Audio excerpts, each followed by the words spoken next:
आज के इस तारीखी जलसे में और इस तारीखी स्टेज पर बैठे हुए उलेमा हजरात, दीगर शख्सियत, मेरे वकील भाइयों और बहनों जो इस जंग में आगे हमारी लड़ाई लड़ेंगे, दुख्तरान व बिरादरान मिल्लत, अस्सलामु अलैकुम व रहमतुल्लाह।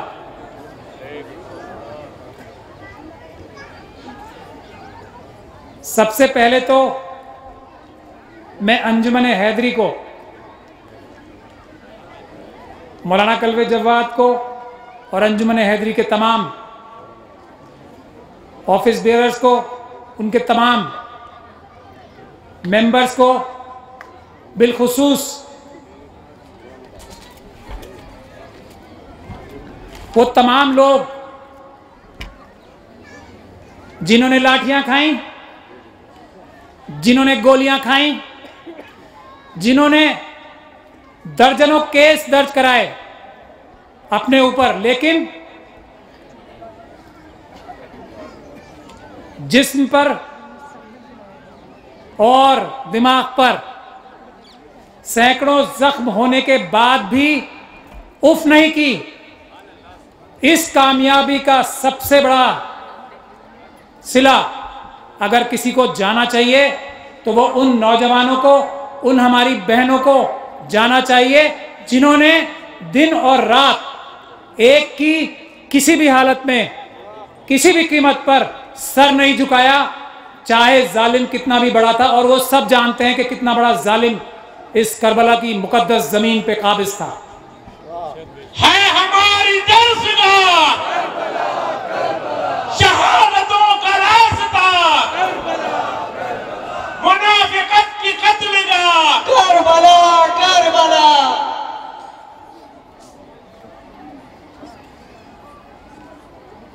इन सब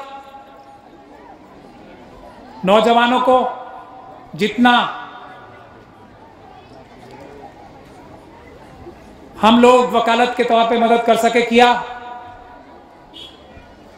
मगर अगर यहां मैं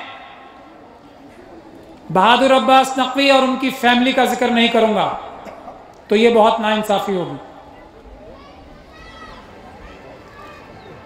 अंजुमन के तमाम ओहदेदारों ने एक से बढ़कर एक कुर्बानियां दी हैं। अगर उनको गिनवाने लगूंगा मैं यहां तो मुझे लगता है कल सुबह हो जाएगी, गिनती पूरी नहीं होगी। एक से बढ़कर एक कुर्बानियां रही हैं, लेकिन बहुत ही, ये तो आप लोगों ने आराम से की होंगी क्योंकि हम लोग भी सब फॉलोअर्स हैं, लेकिन आप तो करबला के शहदाई हमसे ज़्यादा हो, तो आपको ये सारी मुश्किलें ज़्यादा ही आसान लगती होंगी। तो ये आपका जो अज़्म था, ये इसका सबसे बड़ा जिम्मेदार था। मैं इसके आगे एक बात कहना चाहता हूं। बाबा भीमराव अंबेडकर ने एक बात कही थी कि 100 तलवारों से ज्यादा एक कलम की ताकत होती है। मैं उस बात पे पूरा यकीन रखता हूं, पूरा ईमान रखता हूं। यही शायद करबला का भी मैसेज है। करबला में तलवार से ज्यादा अज़म जीता, तलवार को अज़म ने हराया। लेकिन आज की दुनिया में जो वफ चोर हैं वो ये जान लें कि हम इस्लाम को मानने वाले हैं। इंसाफ को एस्टेब्लिश करना हमारा ईमान है, और वफ के चोर इंसाफ के साथ हक तलफी कर रहे हैं। तो वो ये जान लें हमारी ज़्यादातर लड़ाई, या बल्कि सारी लड़ाई ही बाबा साहब की दी गई कलम, उनके आइन से होगी। लेकिन हमारे पास ये हमेशा मौजूद है, इसको कभी ना भूलें। वो ये एक मैसेज है और ये मैं शुक्रगुजार हूं कि मुझे यही तोहफा दिया गया है, मेरे मिजाज के हिसाब से दिया गया है।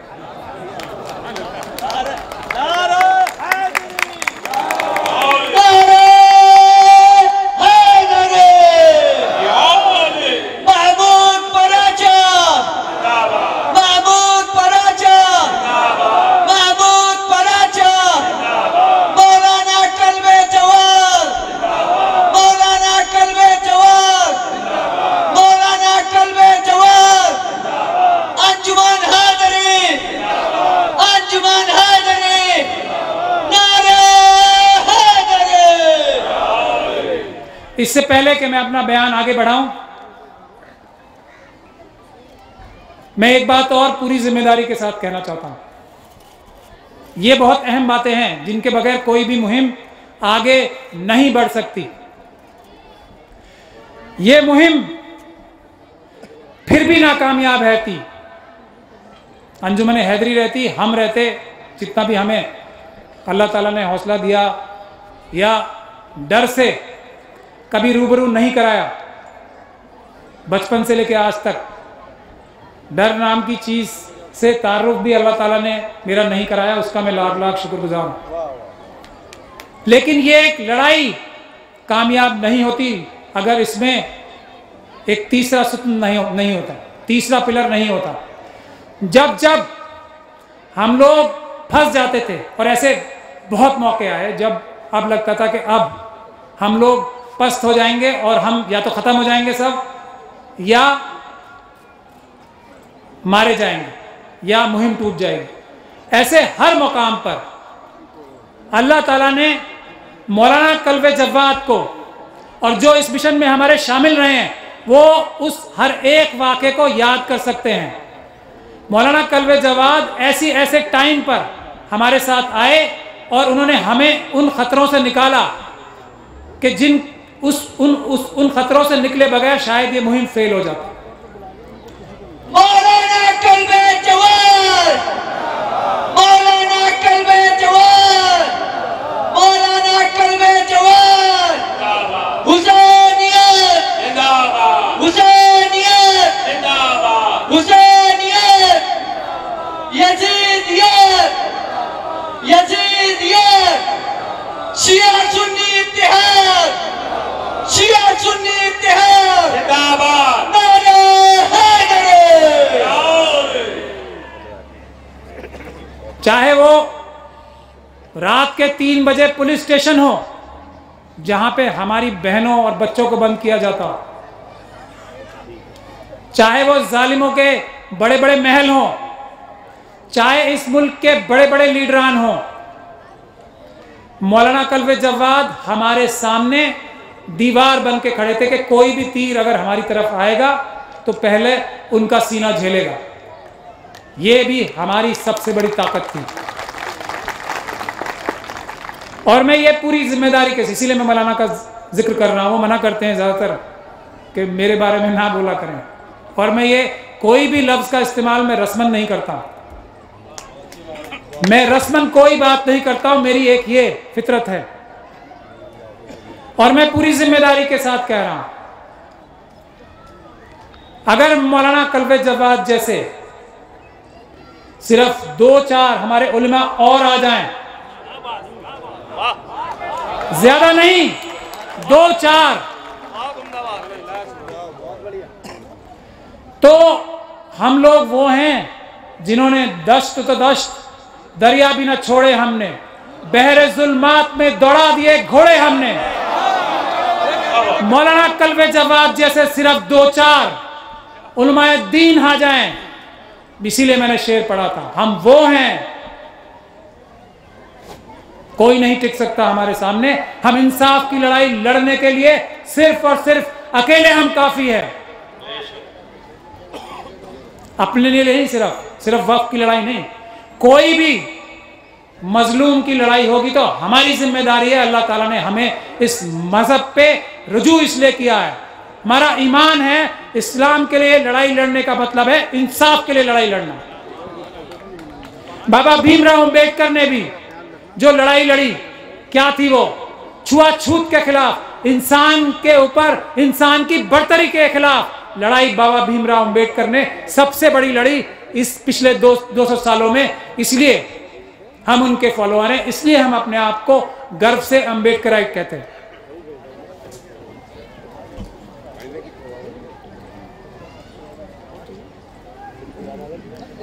अब मैं मौजू पे आना चाहता हूं। ये जो जमीन आप देख रहे हैं, ये हजारों करोड़ की जमीन है, और हजारों करोड़ की जमीन ऐसी जमीन है जिसकी जैसी जमीन पूरे दिल्ली में नहीं है, इतनी इंपॉर्टेंट जगह पर। अंजुमन हैदरी ने अभी कुछ, मुझे पूरी तरीके से तो नहीं है लेकिन मौलाना कल्ब जवाद हैं, शायद यहाँ पर जो एक कंसेंसस बन रहा है वो दुनिया का सबसे मयारी ऑक्सफोर्ड और हार्वर्ड की तर्ज पे एक एजुकेशनल इंस्टीट्यूशन बनाने का बन रहा है। लेकिन मैं तर्ज कह रहा हूं, बनेगा इस्लामिक। ऐसी मेरी तजवीज़ मौलाना के सामने है। मेयार उतना हो लेकिन इस्लामिक इंस्टीट्यूट बने एजुकेशन का, जो कि मॉडर्न एजुकेशन भी दे, लेकिन इस्लाम के नाम से और इस्लाम की एक मिसाल कि हम इतने मॉडर्न एजुकेशन इंस्टीट्यूशन बनाने के काबिल हैं। मुझे भी दे दीजिए पानी दे। लेकिन इस करबला की हजारों करोड़ की जमीनों जैसी और भी जमीनें हैं, और हमने अंदाजा लगाया, हमने रिसर्च की इस बारे में, उसमें यह निकल के आ रहा है कि कमोबेश 50 लाख करोड़ की वक्फ की जमीनों पे सरकारी और गैर सरकारी लोगों का कब्जा है। 50 लाख करोड़। सिर्फ हम उसका 10% भी छुड़ा लें तो एक भी मुस्लिम घराना खुशहाल ना हो, पढ़ा लिखा ना हो, दुनिया में सबसे म्यारी ना हो, ऐसा मुझे लगता है बिल्कुल नामुमकिन होगा अगर हम सिर्फ अपने बुजुर्गों की दीवी जो उन्होंने अल्लाह के नाम की थी, जो जायदादें हमारे अपने लोगों ने अपनी कोताहियों से, अपनी मक्कारियों से, अपनी अय्यारियों से, अपने लालच से जो दोनों हाथों से 70 साल में लुटाई हैं, उसके बावजूद भी 50 लाख करोड़ की बाकी हैं। हमें कुछ और करने की जरूरत है। तो ये सिर्फ और सिर्फ बाकी सारी चीजें छोड़ के हम वक्फ की हिफाजत में और वक्फ की जायदादों को सही इस्तेमाल करने में लगा दें, तो हमें कुछ करने की जरूरत नहीं है। सरकारें हमारे सामने कटोरा लेके खड़ी होंगी कि हमें भी कुछ पैसा उधार दे दीजिए। ये मैं पूरी जिम्मेदारी के साथ कह रहा हूं, फिर रस्मन बातें नहीं है, ये रिसर्च करके कह रहे हैं, डेटा के साथ बोल रहे हैं।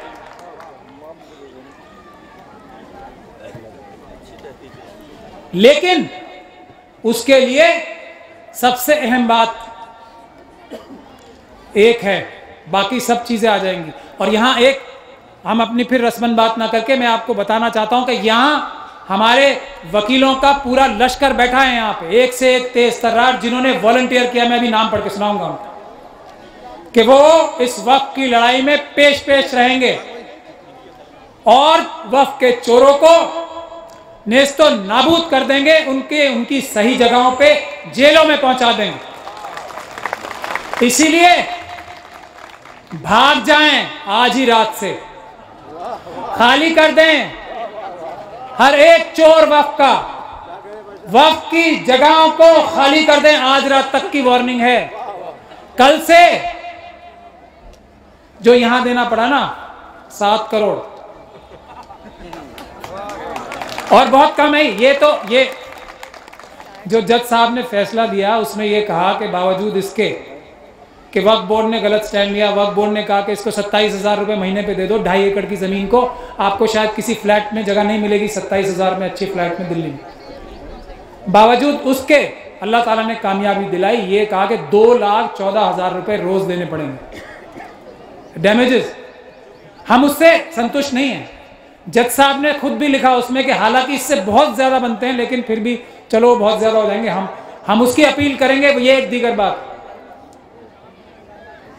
लेकिन मैं आप लोगों के सामने ये अर्ज करना चाहता हूं कि ये उन लोगों के दिल में दहशत पैदा करने की एक मिसाली फतह अल्लाह ताला ने हमें अता फरमाई है करबला के नाम पर, करबला के सदक़े में,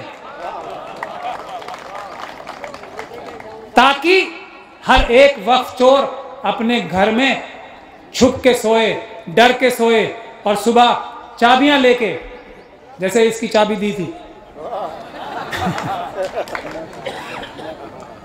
चाबियां लेके उनके सही मुस्तहिकों को, सही मुतवल्लियों को जाके दे और अपनी जान बचाए और भाग जाए। हमने यहाँ भी कहा था चले जाओ नहीं तो बर्बाद हो जाओगे, बहुत बार कहा।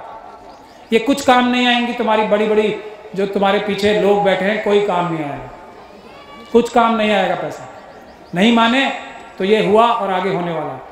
लेकिन इस सब को करने की सबसे बड़ी ताकत, जो यहां से एक और मिसाल तय हुई, उसके बगैर भी नहीं होगा कुछ, और वो है शिया सुन्नी इत्तेहाद, जिसकी मिसाल और जिसका सिंबल ये आज सबके सामने है। अगर हम एक हैं तो कोई हमारे सामने कुछ नहीं है। ये भी एक बहुत जरूरी चीज है जो आज हो गया। तो इसीलिए मैं कह रहा हूं कि जो मुश्किल जंग थी, जो मुश्किल लड़ाई थी, वो आज अल्लाह ताला ने फतेह दिलवाई उसको। इसमें बहुत साजिशें हुई, इसके एग्जाम्पल देना इसीलिए भी बहुत जरूरी। मेरे 30-30 साल के दोस्तों ने, जो बचपन के साथी थे, कि शिया ला इकबार, माफी के साथ बोल रहा हूं, लेकिन ये तुम कहां चक्कर में पड़ गए, तुम हट जाओ बस। और बहादुर अब्बास नकवी साहब अभी बताएंगे आपको कि मेरे बारे में क्या, कि सुन्नी है आखिरी वक्त पे धोखा देंगे। अब पता नहीं कौन सा आखिरी वक्त आएगा। हम दोनों ने साथ साथ तो गोलियां भी झेली, भागे भागे भी फिरे। अब्बास साहब भी पता नहीं कहाँ जेम्स बॉन्ड की फिल्मों की तरह से कैसे कैसे कहाँ कहाँ गए। एक से बढ़कर एक मिसालें मैं इसीलिए कह रहा हूँ ना कि सुबह हो जाएगी। जेम्स बॉन्ड की जो फिल्म होती है उसमें कार चेज बहुत अच्छी होती है, तो पता नहीं कैसी कैसी गाड़ियाँ चला के कहाँ कहाँ निकले। अल्लाह ताला ने बचाया हर बार, इसमें कोई शक नहीं है। लेकिन तो भाई हम लोग दोनों आपस में हंस के बात यही करते थे, भाई अब कौन सा आखिरी वक्त आएगा जिसपे मैं तुम्हें धोखा दूंगा या तुम मुझे धोखा दोगे। मतलब मौत भी देख ली, केस भी देख लिए, लालच भी देख लिया, तो ये कौन से आखिरी वक्त की तलाश में घूम रहे हैं हमारे शिया और सुन्नी भाई। कब हम एक दूसरे को धोखा देंगे, वो कब टाइम आएगा? अभी तक तो नहीं आया, इंशाल्लाह आगे भी कभी नहीं आया।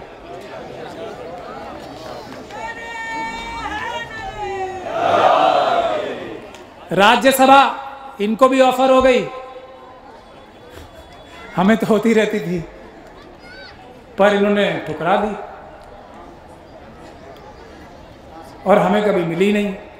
लेकिन हम, ये छोटा सौदा है, बड़ा सौदा रोज़े आखिरत को मिलेगा हमें शायद फायदा। तो घाटे का सौदा नहीं करना चाहिए, फायदे का सौदा करेंगे। इतने बेवकूफ तो हम भी नहीं हैं, इतने पागल नहीं हैं, फायदे का सौदा करेंगे। तो मैं ये कह रहा हूं कि हर वो आदमी जो शिया सुन्नी की बात करता है, इमाम खुमैनी ने भी कहा, और मैं सलाम करता हूं उन्हें इसलिए कि बड़ा दिल रखा हूं। हर वो आदमी जो शिया सुन्नी की बात करता है वो हम में से नहीं है, वो एजेंट है अमेरिका का, वो एजेंट है इजराइल का, और वो एजेंट है आरएसएस का। ये मैं आरएसएस अपनी तरफ से जोड़ रहा हूं। है तस्लीम रहमानी साहब सही फरमा रहे हैं, एक ही बात है। ये इंडिया में छोटी ब्रांच खोली है इसलिए तो इसके बगैर भी नहीं होगा, और ये हो गया तो कोई टिकने वाला नहीं है, पूरे एतमाद के साथ कह रहा हूं, आप देखेंगे आप। तो हमने आइडेंटिफाई किए हैं।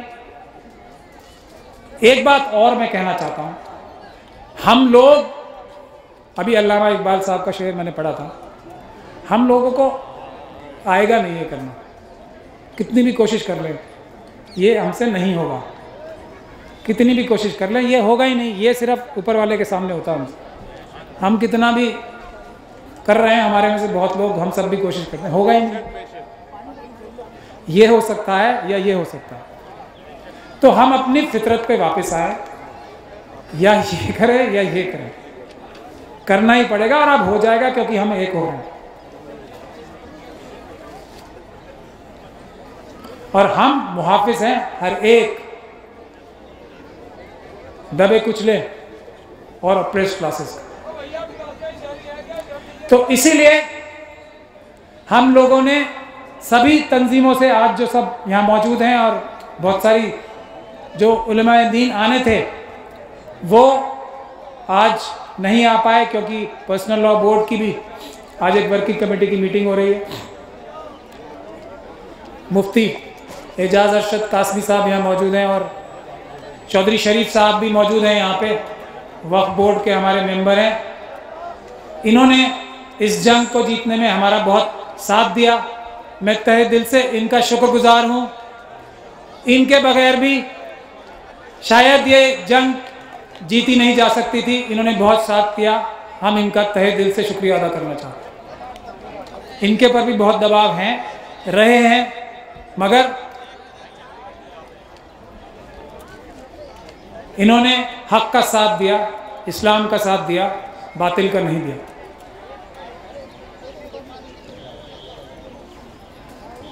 तो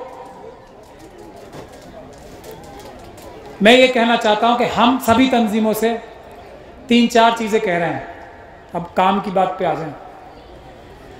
पहली चीज़ है, जो आसान चीज़ें हैं करने की, सभी तंजीमों से गुजारिश है कि मिलकर पहली चीज़ जो हमें करनी है वो ये करनी है कि जो जो सरकारी इदारे वक्फ की जायज़ातों पे काबिज हैं, या तो वो खाली करेंगे, या तो वो लीज या रेंट मनी देंगे वक्फ एक्ट के हिसाब से, जो कि एक्ट ऑफ पार्लियामेंट है, इस देश का कानून है, बाबा भीमराव अंबेडकर का बनाया हुआ कानून।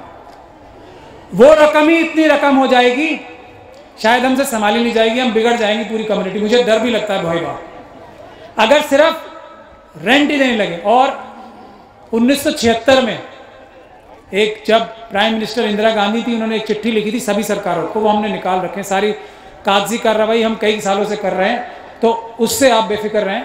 हमारे पास पूरा असला मौजूद है, सिर्फ जंग शुरू करने की तैयारी थी, आज उस ऐलान जंग को हमने कर दिया।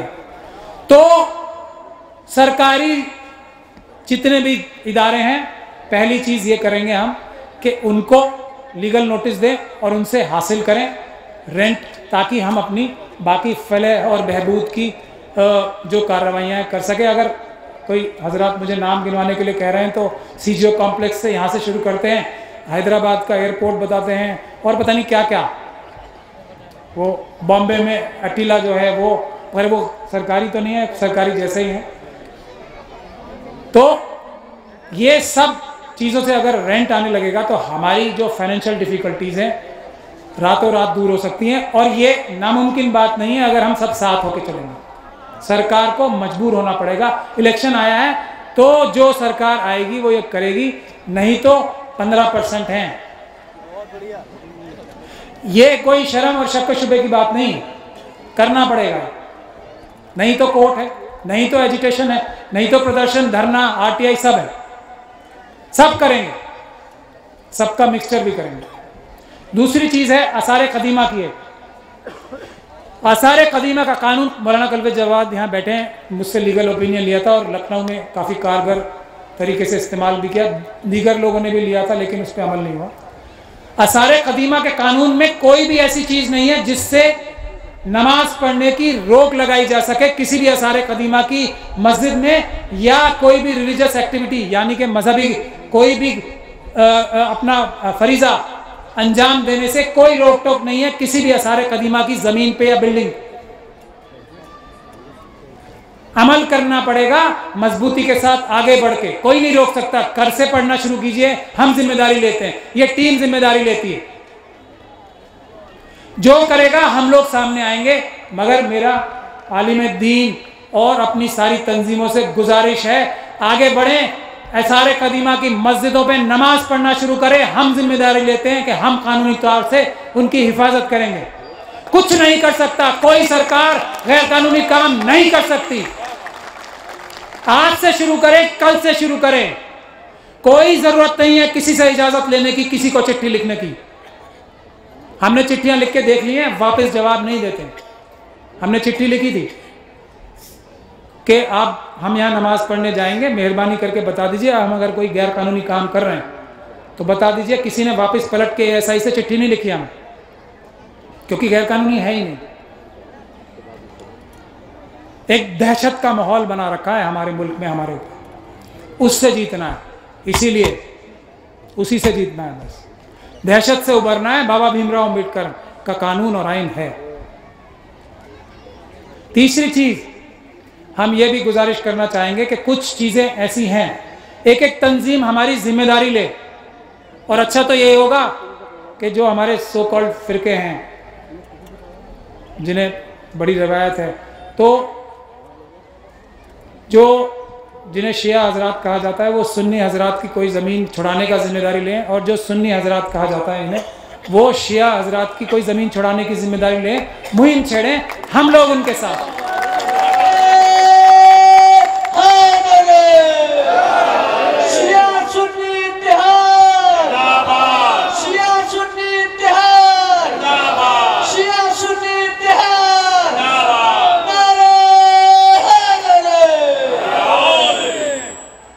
तो उसमें ऐसा होगा, बहुत सारी ज़मीनें ऐसी हैं जो कि एकदम मतलब जिसे अंग्रेजी में कहते हैं ना राउंड द कॉर्नर, एकदम नज़दीकी हैं।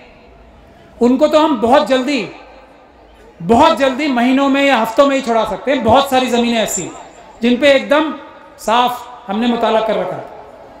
तो एक मीटिंग मौलाना कल्बे जवाद से मैं गुजारिश करूँगा सभी, और यहाँ पर वज़ात हबीबुल्ला साहब भी आ गए हैं। कनाती मस्जिद के सिलसिले में वज़ात हबीबुल्ला साहब ने ही एक ऑर्डर पास किया था, जिसकी वजह से कनाती मस्जिद आज उस शेप में है जो हम देख रहे हैं।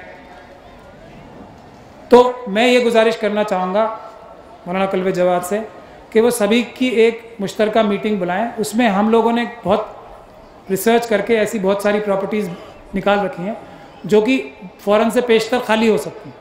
तो लेकिन उसमें सबको मिल के करना पड़ेगा। तो हम सरकारों पे दबाव बना के भी बहुत सारी प्रॉपर्टीज़ वैसे ही खाली करा सकते हैं जिनमें सारी कागजी कार्रवाई पूरी हो चुकी हैं। बहुत सारी तो ऐसे केसेस हैं जिसमें मुकदमे जीते हुए हैं, इम्प्लीमेंट नहीं हो रहा। तीसरी हम कुछ एक PIS डालेंगे जिसमें बहुत सारे वक्त के ऐसे प्रोविजंस हैं, जैसे एक म्यूटेशन का, जो भी वक्त की ज़मीन नोटिफाई होती है उसका म्यूटेशन नहीं हुआ है आज तक। तो ये सब चीज़ें ऐसी हैं, अगर वो म्यूटेशन हो जाएगा, लैंड रेवेन्यू रिकॉर्ड में आ जाएगा, तो दाखिल खारिज जिसे बोलते हैं, तो बहुत ही आसानी से उन वक्त की प्रॉपर्टीज़ का इस्तेमाल फलाह बहबूद के लिए हो सकेगा। आखिरी चीज़ ये है, एक वॉच डॉग भी बनाना पड़ेगा।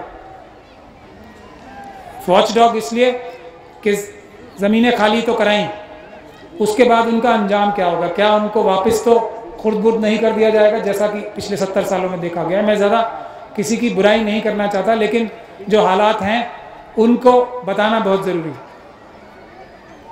लेकिन बुराई ना करते हुए भी वो हालात में दोबारा ना हो जाए कि हम छुड़ाएं और फिर कोई और इस पर वही हरकत करे। तो एक वॉच डॉग भी तहफ़्फ़ुज़ वक्फ़ की लिए एक सोसाइटी भी हम बनाना चाहते हैं ऑफिशियली, जिसमें ऑल इंडिया लेवल सोसाइटी बनाना चाहते हैं मौलाना की इजाज़त से और सभी उलमाए दीन की इजाज़त से, जिसमें सभी मसलकों के लोग रहेंगे। वो एक वॉचडॉग के तौर पे रहेगी। जब कोई भी ज़मीन वो सोसाइटी ही केस फाइल करेगी और आज़ाद कराएगी तो उसमें एक फार्मूला भी बनाएगी कि उसमें ऐसा कोई इंस्टीट्यूट बन जाए जिसमें चोरी होने की गुंजाइश ना रहे। एक ट्रांसपेरेंट तरीके से, आजकल तो कंप्यूटर का दौर है कि जो भी उससे फ़ायदा हो या इनकम आए वो ट्रांसपेरेंटली आए, एक नंबर में आए, और उससे जो भी खर्चा हो वो एक नंबर से ही हो। तो हम लोग जो भी ज़मीन खाली करा के देंगे, जिस भी अंजुमन के या जिस मुतवल्ली के या जिस वक्फ बोर्ड के हवाले करेंगे, तो उस पर वॉचडॉग हम लोग रहेंगे। ऐसा मौलाना की इजाज़त से मैं तजवीज़ रखना चाहता हूँ। और हम ये सिर्फ उन्हीं ज़मीनों के लिए कह रहे हैं, अभी बाद में तो और भी करेंगे। जो हमारी जो ये सोसाइटी बनेगी उसमें उसके हिसाब से ये सोसाइटी काम करेगी। जो ज़मीनें हम आज़ाद कराएं तो उसको हमसे हम एक फार्मूला भी बना के दें कि इस तरीके से आप इस पर काम कीजिए। काम आपकी मर्ज़ी से होगा, हम इसमें बिल्कुल भी मुदाखलत नहीं करेंगे कि वो मुतवल्ली या जो वक्फ के ज़िम्मेदारान हैं वो वहाँ पे क्या करना चाहते हैं, लेकिन ट्रांसपेरेंटली हो और इस तरह से हो कि उसमें बेईमानी ना हो सके। उसके लिए हम फार्मूला और SOP बना के देना चाहेंगे और उसको वेबसाइट्स पे रखेंगे। क्या कि पूरी इसके लिए हमने एक वेबसाइट भी बनाई है जिस पे हम पूरे इंडिया की वक्फ की प्रॉपर्टीज़ जो हैं, गूगल मैप तो आजकल आप सब यूज़ कर ही रहे हैं, उसको आइडेंटिफाई करेंगे। आप क्लिक करके किसी भी वक्फ की प्रॉपर्टी पे जा सकते हैं, उसका स्टेटस देख सकते हैं, उसके मुतवल्ली कौन है, उसकी क्या हालात हैं, कोर्ट का मुकदमा चल रहा है या उससे कितनी इनकम हो रही है या नहीं हो रही, वो बना के देंगे ताकि पूरी कौम के सामने रहे कि कौन चोरी कर रहा है और कौन हिफाजत कर रहा है, और उनको बेइज्जत किया जा सके, उनके ऊपर लगाम लगाई जा सके, और जो अच्छा काम करें उनकी थोड़ी हौसला अफजाई भी की जाए। तो उसमें मेरी बहुत लोगों से बात भी हुई है, और एक क्योंकि ख़वातीन का होना भी ज़रूरी है। हमारी मैं जब नेशनल कमीशन फॉर वुमेन में लीगल एडवाइज़र था तो वहाँ पे चेयरमैन थी यास्मीन अबरार साहिबा, तो उनसे भी मेरी बात हुई है। वो भी इस सोसाइटी में शामिल होने के लिए तैयार हैं, और दीगर भी लोगों से बात हो रही है जो इस सोसाइटी का मेंबर बनेंगे, जिसमें मैं नाम मौलाना से इजाज़त लेके ही बाद में डिक्लेयर करेंगे हम। इन्हीं लफ्ज़ों के साथ मैं आप लोगों से आखिर में यही गुजारिश करना चाहता हूँ कि ये काम हमारी उम्मत का मुस्तक़बिल आज की इस मीटिंग से तब्दील हो सकता है, वो राह चेंज हो सकती है अगर हम अपने दिन का, अपने हफ्ते का एक बहुत ही महदूद टाइम, सब जो हम इतना अपने ज़रिया माश के लिए घूमते फिरते दौड़ते रहते हैं, वो अगर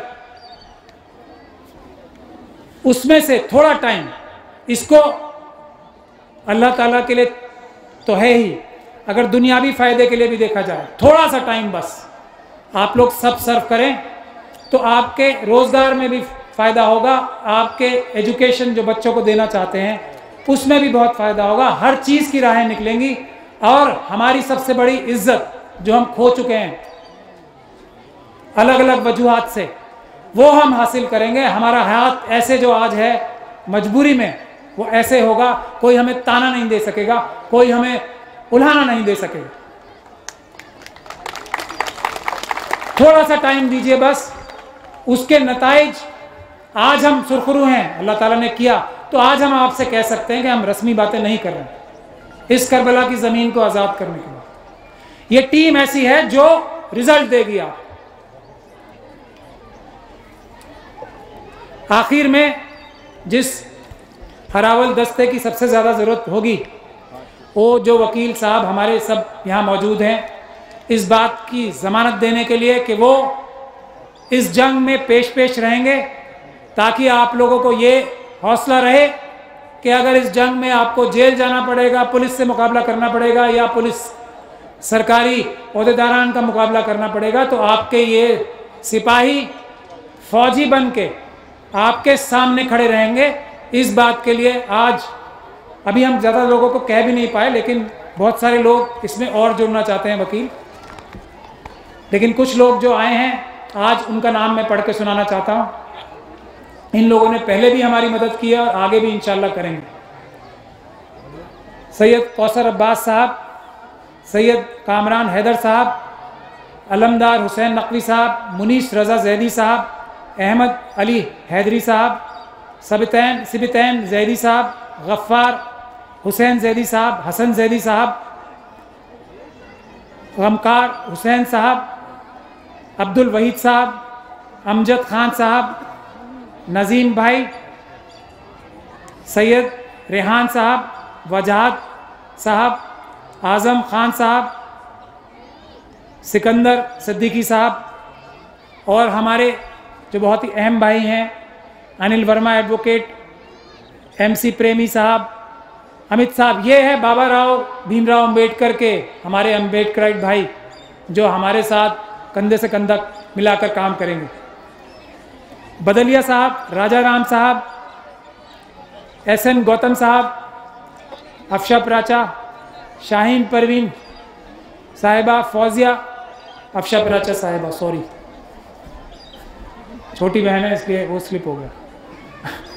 शेख बेबी सबा एडवोकेट साहिबा, मिस तनवीर खान साहिबा, मिस शाहनूर फातिमा साहिबा, आफिया बेगम, साजिदा सैफ़ी साहिबा। और जो हमारी ख़वातीन हैं वो हमसे ज़्यादा ईमानदार और मेहनती होती हैं, तो मैं उनसे गुजारिश करूँगा कि हम लोगों को सही राह पे रखने की भी, डंडे से भी और नज़र रखने की जिम्मेदारी आप लोगों की रहेगी। आखिर में